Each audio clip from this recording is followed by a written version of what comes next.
Takut jarum suntik, seorang relawan pengawal mobil ambulans di Pangandaran merengek ketakutan saat akan disuntik vaksin. Diketahui, pelaksanaan vaksinasi tersebut dilaksanakan di ruangan Aula Desa Maruyung Sari, Kecamatan Padaherang, Kabupaten Pangandaran. Tampak dari video yang diterima tribunjabar.id, seorang relawan pengawal mobil ambulans bernama Tursim 29 tahun warga Maruyung Sari menjerit, merengek dan berkeringat saat akan disuntik vaksin.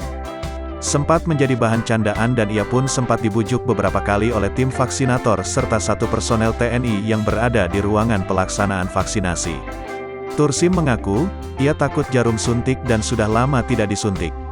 Saya tidak alergi disuntik, cuman saya takut dengan jarum suntiknya karena lama gak disuntik jadi bawaannya takut, ujarnya kepada tribunjabar.id melalui WhatsApp, Sabtu, tanggal 31 Juli tahun 2021, sore. Ia mengungkapkan, terakhir disuntik itu sekitar ia berumur 5 tahun dan tahun 2021 sekarang baru disuntik lagi.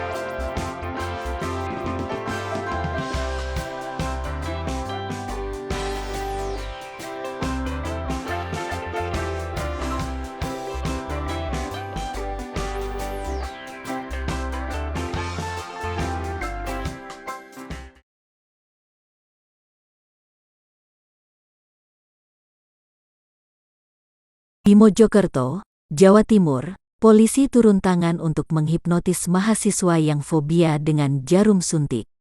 Hasilnya, kita lihat bersama. Mahasiswa ini dihipnotis personel Satlantas Polres Mojokerto karena takut jarum suntik. Padahal, dia sudah berada di kursi antrean untuk divaksin COVID-19. Ini hasilnya. Sugesti yang diberikan polisi ternyata berhasil membuat dia tetap tenang saat menatap jarum suntik.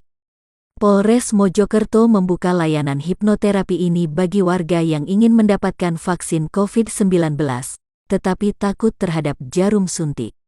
Vaksinasi yang digelar Polres Mojokerto, bekerja sama dengan anggota TNI dan gugus tugas COVID-19 ini digelar di Mapolsek Trowulan.